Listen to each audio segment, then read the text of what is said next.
waldaanee namoonni baay'een hin dhufne egaa har'aa guyyaa Yesuus Kiristoos itti wareegamedha. Akkuma isaa ollaa keessanii hirmannaa geessan sana akkuma kana har'as yeroo Yesuus Kiristoos du'u yeroo Yesuus Kiristoos waa'ee keenyaaf fannifamu kanatti asitti argamnee guyyaa sana yaadachuun nurra jira. Garuu baay'een namaa hin dhufne yoo teessumaa miti maqaan Waaqayyoo kan ulfaate haa ta'u. Dubartii tokkotu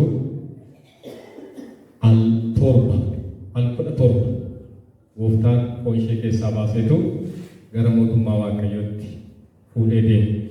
Guyyaa 17 immoo al 17 gara isheetti deddeebi'e yeroo adda addaa gara isheetti deddeebi'etu foonuma ishee keessaa lubbuu ishee baasee fuudhee deeme.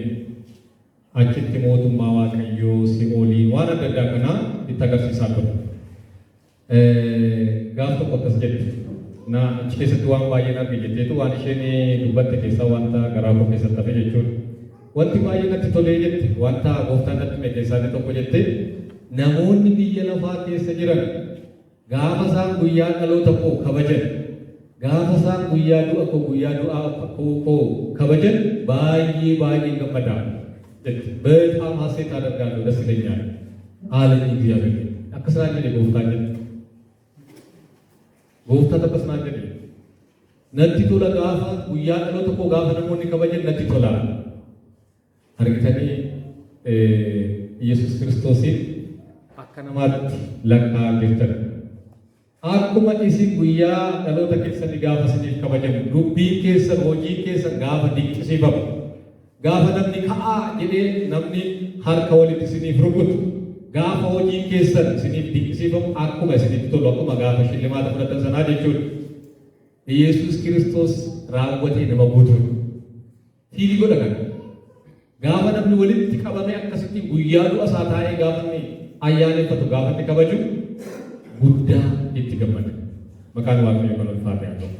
Guyyaa kana kabajuudhaaf warra dhuftan Waaqayyoo ayyaana isaa daddabalee isiniif haa kennu. Waggaa dhufutti garuu akkasittiin hin waaqeffatu akkasittiin. Kun fafa guddaadha. Yesuus Kiristoos guyyaa inni itti nuuf jedhee biyyoo qammase jechuudha guyyaan kun. Guyyaa inni gidiraa keenya fudhate jechuudha. Guyyaan kun haala ho'aadhaan, haala dinqiidhaan ayyaaneffamuutu irra jira. Ofiif beekti Yesuus Kiristoos. Macaafni qulqulluu Ibroota boqonnaa 2:9 irratti akkas jedhe. Waa'ee namoota baay'eef du'a dhandhamuudhaaf jedhe. Obboloota isaa baay'ee gara jireenyaatti fiduuf jecha Yesuus Kiristoos du'a dhandhame jedhe. ብዙ ወንድሞችን ወደ ክብር ያመጣል። ኢየሱስ ክርስቶስ ሞትን ቀመሰ። ከናፊ ጉያ ዋይኛ ኢየሱስ ክርስቶስ አርሳ ኢትቴዳ ኡልፊን ገለን ይሳፋተው እንገለተ ፈናው አዩ ያ ዋቅዮ ጉዳስ ገለተ ፈና አድዋል ግራታ ዋቀ ሁሉማኖሊ ዋቀ kittehin qabne ammatti nuuf yaadu nullee ofiif yaadu waan gaarii itti nuuf hawwitu nullee ofiif hin hawwinu. Ati raawwattee nu jaallattu, ati raawwattee nuuf karoora qabda. Galanni ulfinni oqubaan siif haa ta'u. Jaalala guddaa, jaalala haxxummaa hin qabu, jaalala qulqulluu, jaalala yaa Waaqayyo jireenyatti nama baasuun waan nu jaallatteef galanni siif haa ta'u. Isa seexanni nan jaalladha, nan qala, nan jaalladha, nan balleessa, nan maraake jedhu miti. Jaalalli kee isa jireenyatti nama baasu, isa ulfinatti nama baasu, isa gonfoo bara baraatti nama baasu sanaan waan nu jaallatteef ulfinni siif haa ta'u. Gaarummaa si biraa nu ta'eef si haa galatu, abjummaa si biraa nu ta'eef si haa galatu. Nuti iyyaanne gooftaa siif yaadne, nuti hin karoorsine gooftaa siif karoorse, nuti bannee hafna jennee yaa Waaqayyo dhiifnee turre. Ajandaa fayyinaa, ajandaa deebi'anii si duukaa araaramanii mootummaa kee keessa si wajjin jiraachuun situ lafaa kaase gooftaa. Nutu kaase miti, dhala namaatu sitti iyyate miti. Akkam taana jedhee namni dhufee sitti himate hin jiru. Yaa Waaqayyo isatti jetteeyyuu amanuu dadhabe dhalli namaa. Gooftaa ajandaa lafaa kaaftee ofii kee furmaatatti taate ofii kee waan hundumaa raawwattee jireenya hojii xumurametti nu waamteef galanni ulfinni siif haa ta'u. Qoqqobaan siif haa ta'u.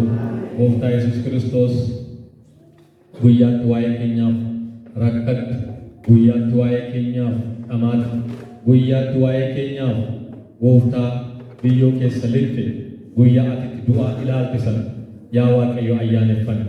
Waa'ee keenyaaf waan baay'ee taate gadi buute ulfinni galanni qoqqobaan siif haa ta'u.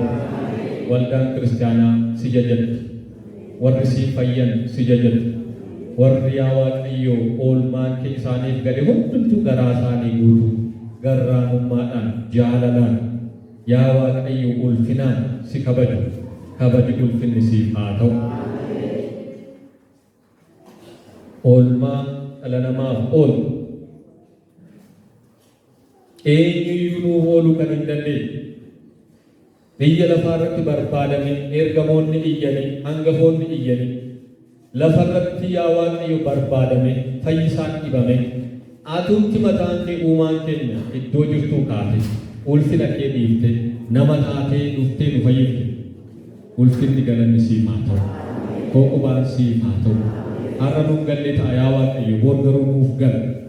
Gaaf tokko fuuldura kee gaafa dhaabannu gaafa obboloonni keenya gaannamitti achi darbataman gaafa nuti garuu gara jireenyaatti achi baanu oolmaan kee sirriitti nu gala.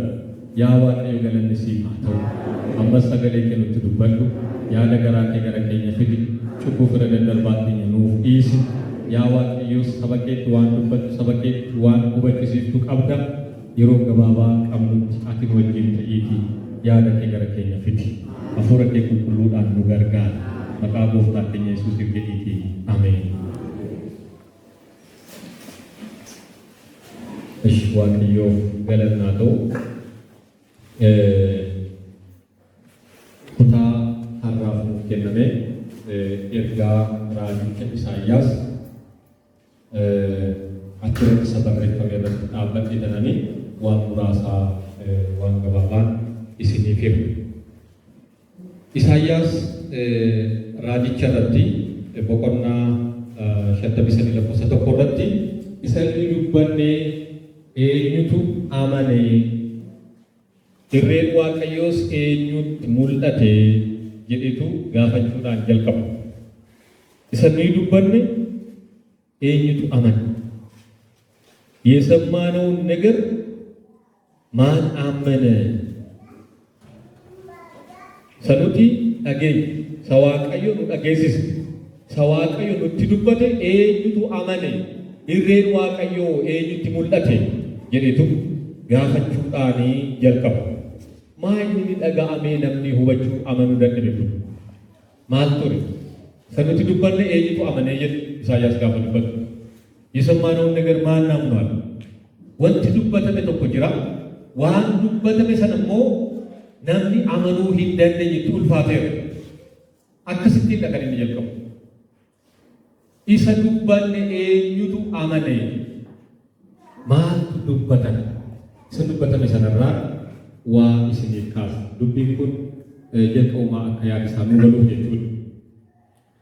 Waaqayyo dhala namaa kan inni uume fedhaaf jaalala isaa ittiin galmaan ga'achuuf nuti kan mataa keenyaa miti. Dhalli namaa kan Waaqayyooti. Meeshaa Waaqayyo ofiisaa yaada isaa fedha isaa dharraa isaa ittiin ba'uudhaaf waan gochuu raawwachuu barbaadu ittiin godhachuudhaaf meeshaa Waaqayyo hojjetate karoorsee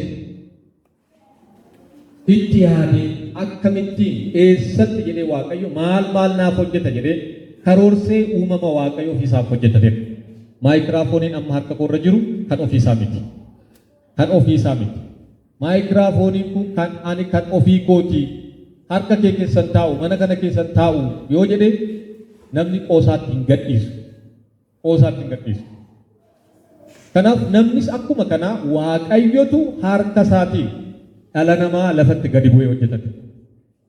Maaliif? Akka isa waaqessu, akka isa tajaajilu. Jireenya inni barbaadu akka inni jiraatu Waaqayyo dhala namaa bifa fakkeenya isaatiin uumee biyya lafaa kana keessa kaawwate. Kanaaf iyyuu namni biyya lafaa kana keessa gaafa jiraatu ofiisaaf jiraata miti.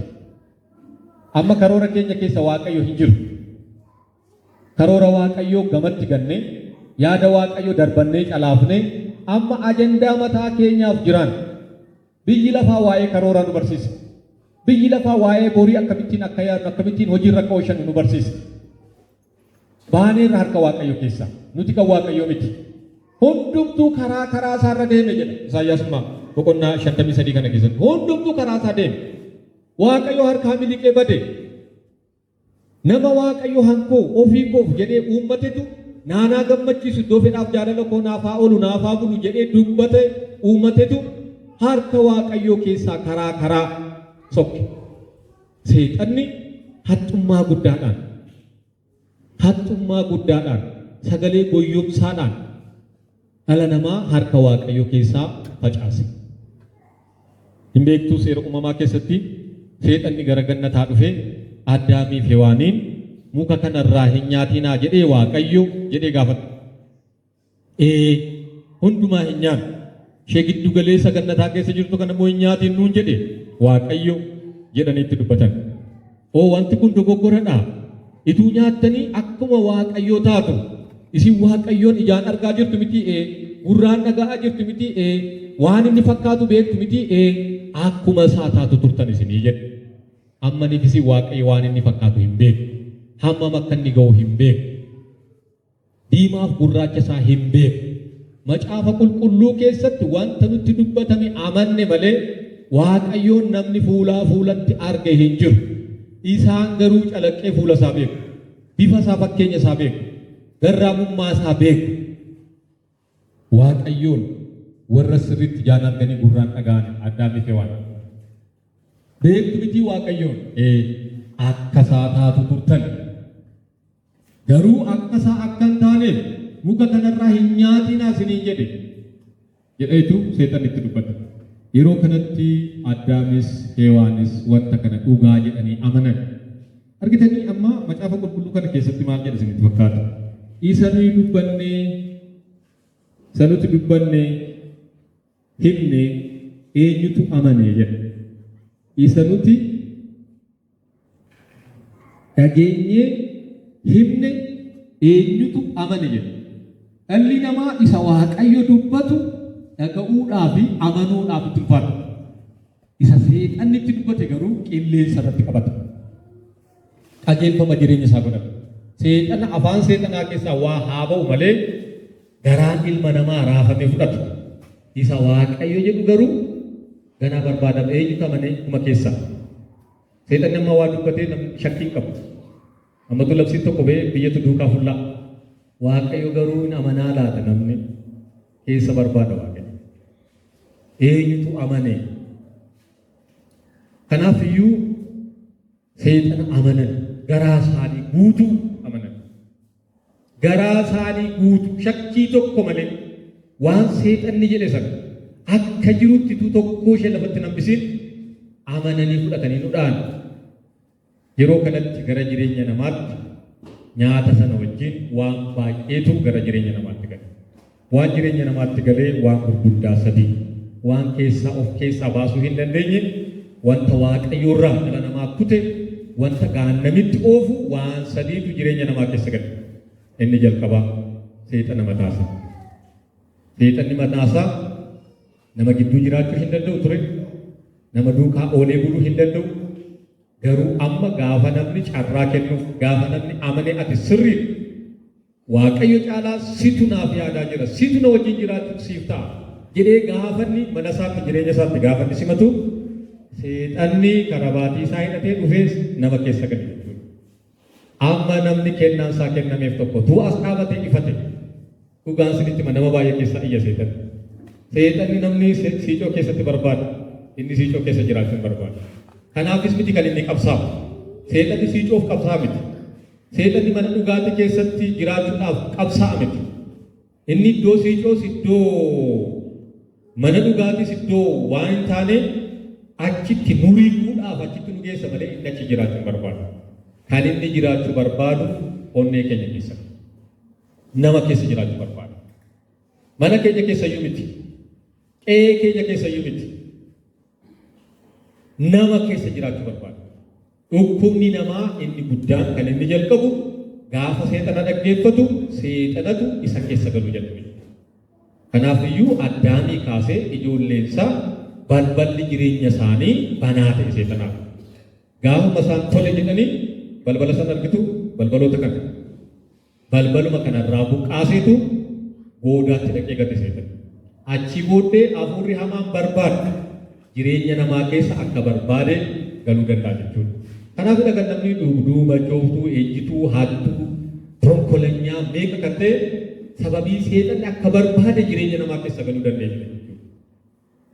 Kun Waaqayyotti gadda guddaadha kan inni uumu. Akkasitti yaadne dhala namaa Waaqayyo. Gaarummaa guddaa keessatti, arjummaa guddaa keessatti, badhaadhummaa guddaa keessatti bara baraan aara galfatee akka inni jiraatu barbaade ture Waaqayyo. Garuu dhalli namaa jireenya sana jiraachuu hin dandeenye. Seexanni dhufee jireenya isaa keessa gale. Mana namaa keessa gale. Qe'ee namaa keessa gale. Biyya namaa keessa gale. Iddirii keenya qabate. Mootummaa qabate. Waldaa qabate. Isa sana qabate. Sagamanaa gaa'ela namaa qabate. Waan hundumaa borcutti ka'e. Kanaaf dhalli namaa iddoo isin geessan hundumaatti waan seexanni jiru lolli, wal dhabdee, tigicciqiin, lubbuu baasuun, lubbuu dhaabuun hundumti isaa jireenya namaa keessa jira. Gidiraan lakkaa'amee hin beekne jireenya namaa irratti roobutti ka'e jechuudha. Inni lammaffaa du'atu jireenya namaatti gala. Gaafa seexanni gara jireenya namaatti galu Waaqayyoo egaa narraa deemee jedhe. Sin barbaadu. Na duukaa jiraachuu hin dandeessu ittiin jedhe dhala namaatiin. Du'a jechuun Waaqayyoo dhala namaa akka mucaa harma hodhuutti ofitti hidhee uume Waaqayyo. Mucaan daa'imni tokko haati bira jirtu taana hima duuti. Wanti biraan hin jiru. Namni nyaata isheetti kennu hin jiru. Akka keenya akka uftee marqitee nyaachuu hin dandeessu ijoolleen daa'imni jechuudha. Yoo haati bira jiraattee harmatti kennite duwwaadha kan isheen jiraachuu dandeessu. Waaqayyos dhalli namaa kaasuu Waaqayyoo keessatti akka inni jiraatu. Waaqayyo bishaanitti qabe, Waaqayyo nyaata isaa kenneefi, Waaqayyo uffannaa isaa kenneefi, kunuunsa Waaqayyoo keessatti Waaqayyo waan barbaadu, waan sarraa barbaadu kenna akka inni gammadee jiraatuuf uume Waaqayyo. Garuu gaafa seexanatti amanu Waaqayyo gaafamaa sii gochuu hin danda'u jedheetu akkuma namni dhala isaa bakkeetti gatu kana jechuudha. Daa'ima gaaf tokko gara waldaan deema, manni barumsaa tokko mana koo balbala jiru. Achi keessaa naannoo sa'aatii 11 galgala sagalee ijoollee xinnoon dhagaye. Innaa dallaa jala barbaade nan dhabe. Namoonni dhufanitti dabalaman isaanis dallaa jala barbaadan sagalee mucaa xinnoo tokko hin iyyiti miti. Mucittiin baay'ee abshaanaadha dhugaasuudhaa fi namni guddaa kun ishee yaadu. Takkaa itti walirraan kutiin itti calliste. Karaarra barbaannee dhabnee reenjii keessa, bo'oo keessa, maal keessa barbaannee gaafa dhaggeeffannu sagalee ishaas fakkaata. Gaafa achi deemne jiru. Gaafa achi dhaabannu achi fakkaata. Barbaannee dhabnee dallaa keessa ta'uu danda'a. Dallaa keessa galaa jennee ijoolleen dallaa keessa galanii gaafa barbaadan mucaa yoo baay'ate mucaa torban tokko heddii dhalate. Torban tokko kan hin guunnetu maasheen moofaadhaan maramteetu achitti miixiin kun goondaan kun itti namaa jira. Achi haadholii baay'eetu karaa sanarra darbaa turanii isaanoo warreebanii achitti lolluu ka'e nan fudhaa jechuun mucitti sana goondaarraa funaannee maal jennee fudhatanii galan. Maal isiniin jechuuf Waaqayyo dhiituma dhala namaa jaallatu filannoo isaatiin ofirraa kutee gate. Gannata keessaa baase Waaqayyo. Guyyaa sanaa kaasee namni Waaqayyoon ijaan argees hin beeku, gurraanis dhaga'ee hin beeku. Amma eessaa akka dhufe iyyuu beeku dhalli namaa. Inuma nyaata biddeena isaa, inuma rooba bokkaan, inuma deddeebi'aa gaafa guyyaan isaa ga'u hin du'u. Kanaaf namni hin du'e rakkoon lammaffaa dhala namaa mudate seexan isa keessa galuu duwwaatu ta'e innuu kan du'u ta'e Waaqayyo ofirraa kutee sagada. Waaqayyo malee namni jireenya hin qabu. Jireenyi namaa eenyudhanne Waaqayyoodha. Amma makiinaan tokko motora isaa keessaa yoo baaftan maal ta'a makiinaan sun? Gaagura ta'a bitire kan makiinaa jechisiisu maal isaati? Motora isaa. Motorri dhala namaa, jireenyi dhala namaa Waaqayyoodha. akkasittiin uume Waaqayyo ofitti ta'e jechuudha. Isa qabdan taanaan hin duutu, isa wajjin jirtu taanaan jireenya argattu. Kanaaf iyyuu dhalli namaa Waaqayyo irraa adda ba'e utuu hin jaallatin dhalli namaa dhiitatee duutti ka'e. Amma hundumti keessa warras keessa jirtan takkaa du'uun isinitti faradameera. Isa lammaffaa garuu isinitti ofitti faradame. Isa kan addaa eenyuyyuu jalaa miliquu hin danda'u. Hundumtuu ciisee hundumtuu na baay'ee nama jibbisiisa. Ituun du'an ta'e namatti tola. Garuu tuun jaallatiin namni dhiitatee wayyoo jedhee hafuurri keessaa hin ba'u jedhee akaakayyuun koo gaafa durii akkas jedhe. Jagna wayitti namummaan isaa gaafa lubbuun dhuftee fuutee qabdu bayna keessaa jedhe. Isin gada naan dhiphisiin bayna keessaa dhiphachuun barbaanne innaa sokkina keessaa jedheetu akkasitti wanti taatu hin galee fi akka du'uuf jedhu. Kanaaf gara jireenya namaatti kan dhufe keessaa tokko du'adha jechuudha. Seexanni dhufee keessa galee hafuurri du'aas dhufee keessa gale. Hafuurri du'aa. Hundumti keenya akka duunu beeku. Akka duunu beeku. Namoonni gaafa xinnoo umurii isaanii achi siqu sa'aatiin hojjechisiifatu. Ortodoksii yoo ta'an immoo iddoo awwaalaa mana naa kenna mana ijaara jedhu boolla qotu keessa isaa sirreessu maal jedhu abujatii bitu lilmoo bitu maal bitu waan hundumaa godhanii keewwatu beeku akka du'an. Seenaan kun hundumtuu nu duukaa hin turre kana seexana fide. Inni sadaffaan humna cubbuutu jireenya namaa keessa gale. Gooftaa hin jaallatamu, Waaqayyoon jiraate hin jaallatamu. Garuu keessa isaatii kan dalgasa oofu tokko jiru. Tuu qajeelummaa hojjechuu barbaadu dalgasa deebisa. Tuu eebbisuu danda'u abaarsan. Ituu qulqullummaadhaan jiraachuu danda'u ejjatu. Majjid waan hin taane sabeessa. Humna cubbuu tokkotu keessa isaa gale. Waan inni barbaanne akka inni godhu wanta sadiimu jechuudha. Waan sammuun isaa barbaadu dhiisee waan sammuun isaa ittiin amanne tokko akka inni godhu jechuudha. Waan keessi isaa barbaadu tokko gochuu dhiisee waan keessi isaa hin barbaanne tokko duukaa akka inni faana bu'u kan taasisutu dhufee jireenya isaa keessa gale. Kanaaf Waaqayyo baay'ee gadde kisaaraa guddaa kasaara. Addaamii fi Waaqa mucaa tokko illee godhanne gaafa kana ta'an Waaqayyoof kisaaraa guddaa ture. Guyyaan Waaqayyo ilma namaaf taa'ee gadde guyyaa sana ture.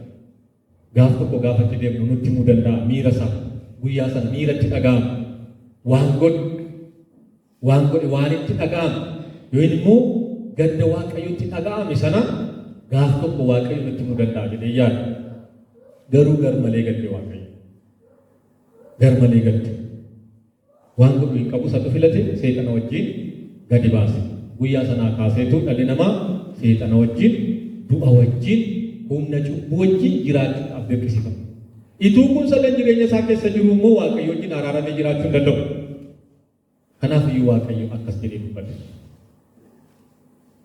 Seexanatti gaafutti dubbatu elaa seexana ati anaaf ijoollee koo anaaf uumama harka koo kana gidduutti diinummaa geesse ani immoo siif ishee gidduutti ilma isheef si gidduutti diinummaan kaa'e.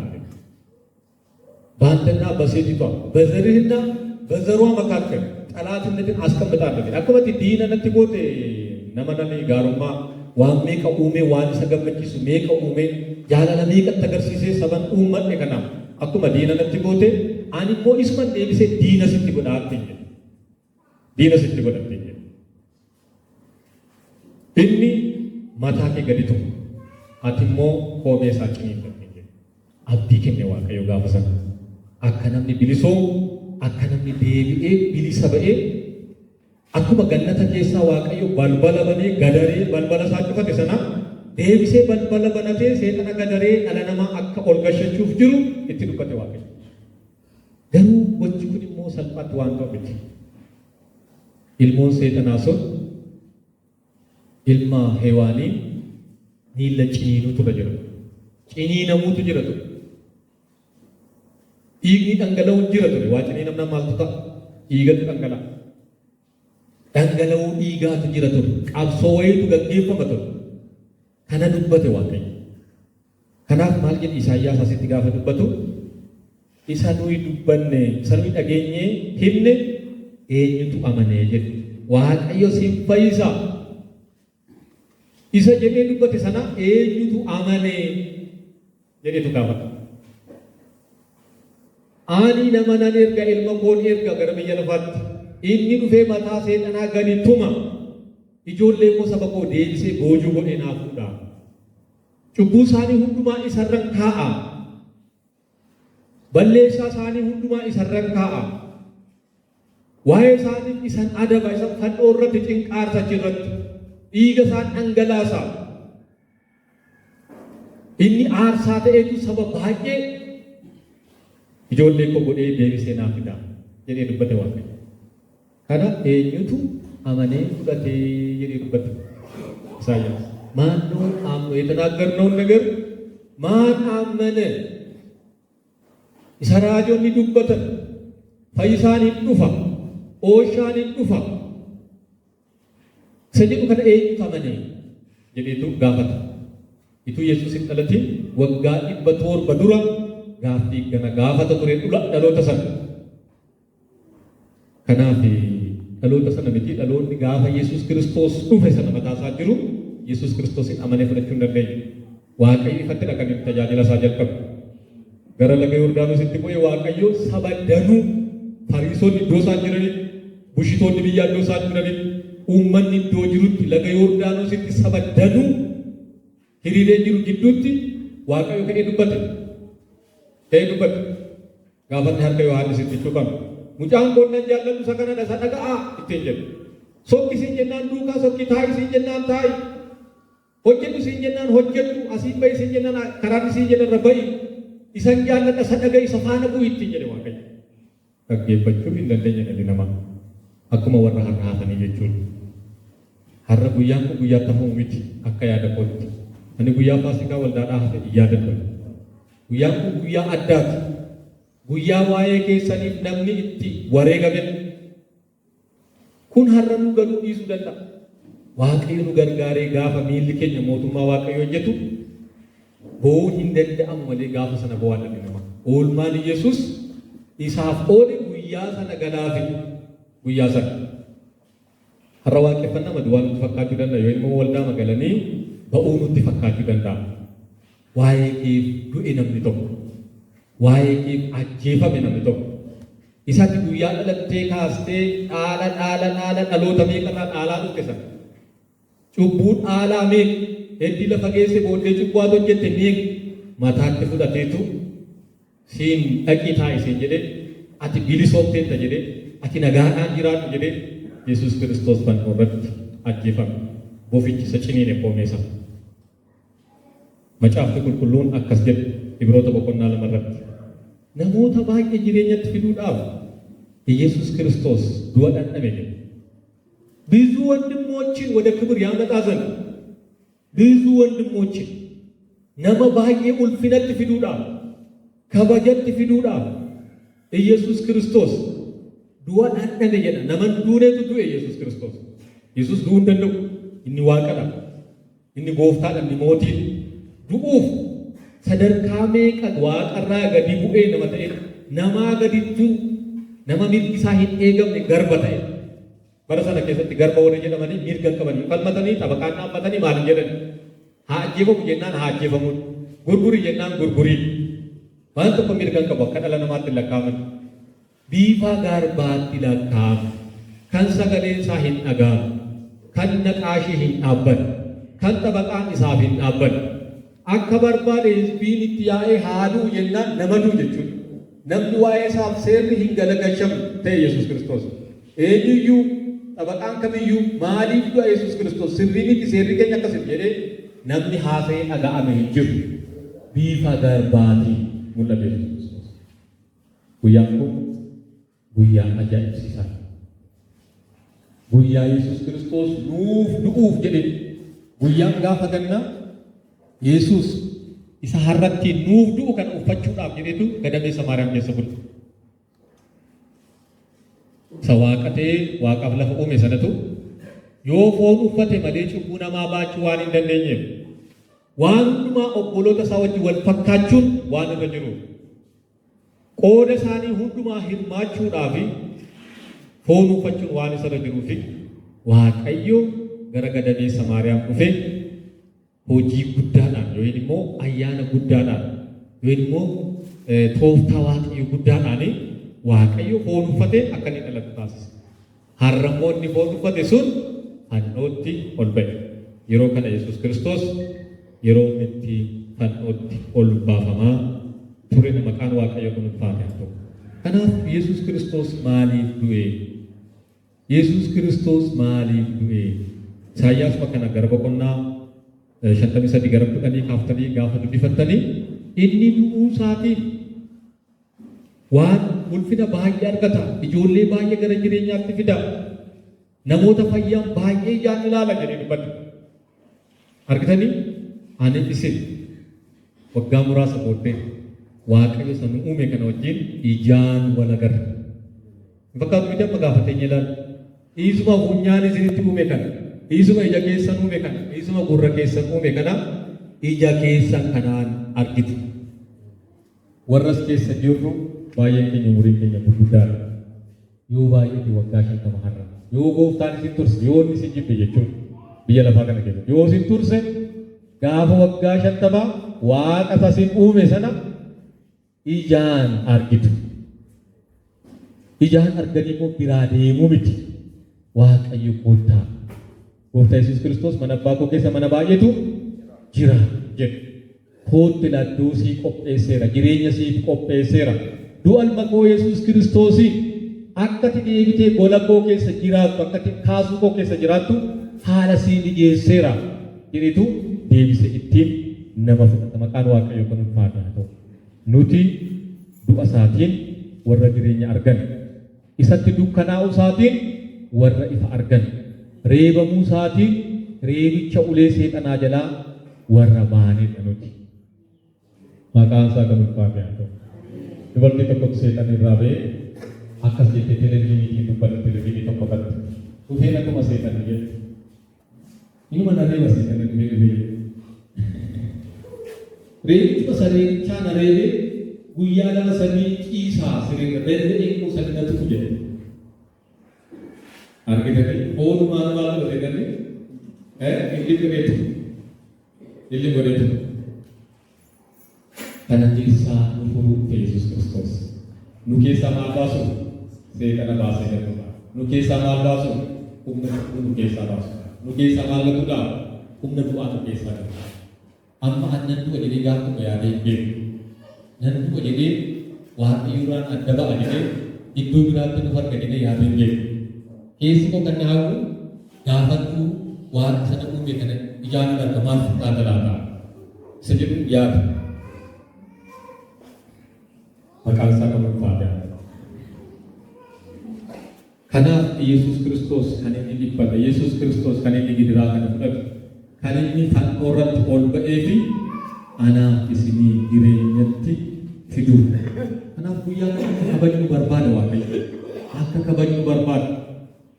Akka ayyaaneffatu barbaada. Guyyaa kana sabboonii guddaadhaan ituu namni dhala isaa mana isaa gaa'ee jireenya isaa hundumaa guuree fide gibbii kan accanaan naqne ibsaa qabsiifanne guyyaa itti waaqayyoon galateeffanne.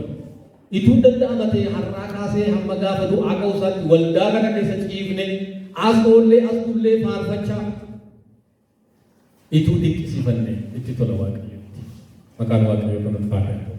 Waldaan bulchaa gaarii waldaa guddaadha. Waldaa sabni fayyee baay'ee keessa jirudha. Amma waa'ee qulluu miti, waa'ee qircaa qalachuu miti, waa'ee handaaqoo qalachuu miti, dhimmi isaas sana wajjin miti. Isas gaafa nyaannu itti tola waaqayyo. Maqaan isaa kan ulfaate haa ta'u. Gaafa isin qalattanii, naqattanii, gaafa isin nyaattan, gaafa isin dhugdan, gaafa isin keekii murtanii, guyyaa Yesuus Kiristoos itti dhalate, guyyaa Yesuus Kiristoos itti du'e jettanii, gaafa isin waan hundumaa gootanii gammaddan itti tola waaqayyo. Isa jibba jechuu kopheeti.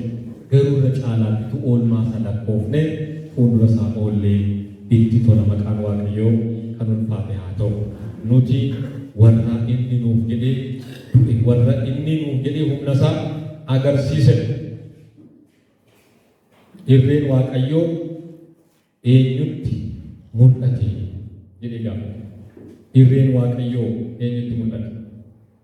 Sanuti dubbannee himne eenyutu amane? Irreen waaqayyoo immoo eenyutti mul'ate jedhe? Eenyutu argaa jira? Eenyutti mul'achaa jira? akka waaqayyo seexana nurraa cabsu, akka waaqayyo du'a nurraa cabsu, akka waaqayyo humna cubbuu nu keessaa cabsee gatu namoota waaqayyo akka inni nu gochuu danda'u du'a isaatiin akka furamu eenyuuf galee humni waaqayyo jedhee gaafata. Kanaaf humna Yesuus Kiristoos keessaa humna guddaatu jiru. በክርስቶስ ሞት ውስጥ በክርስቶስ ትንሣኤ ውስጥ ትልቅ የመዳን ኃይል አለ። እግዚአብሔር የተመሰገነ ይሁን። ከናፍ ኢየሱስ ክርስቶስ ኢስኒን ጌዴ ወጋ ቁመተቆፊ ይበሰገሪፊ ቶርባ ተማሃራ ብየ ለፋ ከነ keessatti biyya Israa'el jedhamtu tullu qaraanoo jedhamu iddoo Golgotaa jedhamu irratti wangeelanyonni warri Roomaa itti fannifamanitti dhaqee seerri haqamee dhugaan haqamee himanni irratti banamee ያለ ፍርድ ነው የሚለው መጽሐፍ። ያለ ፍርድ ተወገደ። ፍርድ መለ እየነማቴ እየጁምላን ነምን እየ ኢየሱስ ክርስቶስ ተቀ ጎልጎታ ረቲ አጌፈ የሮቦቶ በቆና ቁጥር ለኮሰ ሸንረቲ አከስ ይልበል በሞት ላይ ስልጣን ያለው ዲያብሎስን ይሽር ዘንድ ብሎ ይላል። ዱአ ሳቲ ይሰጡ አረት አንጎ ቀው ዲያብሎስን መቅሱጣፍ ይልበል ማሊ ዱአ ሳቲ ማገቹ ዱአ መቅሱ ዱአ ሳቲ ሰይጣን መቅሱ ዱአ ሳቲ ሁነቱ ኩጅሬኛ ለማለት ሰገለ መቅሱላፊ ኢየሱስ ክርስቶስ ልቡሳ ደበርሴ ከን አማ ኢየሱስ ክርስቶስ ያለቱ እንጂ ወንዱኛ ከነደስ መቃዛ ከመፋት ያለው አማ ኢየሱስ ክርስቶስ ከኑ ጃለት ሐመሳ ከኑ ረት ቀመ ሐመሳ ከኑ ቀመ ዋንበትስ ለፈረትስ እንጅሩ ከናፊዩ ኢየሱስ ክርስቶስ ይያለዳ መቃን ዋናው ከመፋት ያለው ይሰመረፈና ሰዶ አንዳከናፊ ዋይሳ ጋፈቆ መነኖሊና ጠሎን ሳጋፈ ቆ መነጪሲና ዱኒ ሳጋፈ ዱበተ መነጪሲና ዱአ ቆ ሳጋፈ ዱበተ መነጪሲና ሀርተ ኩላቲ ደሚና ከበጃ ኩፊና ጃለላ ዋይሳ ከበጁ ሙፍታ ወልፊኒ ጉዳ ኢሳናቶ እንገለተ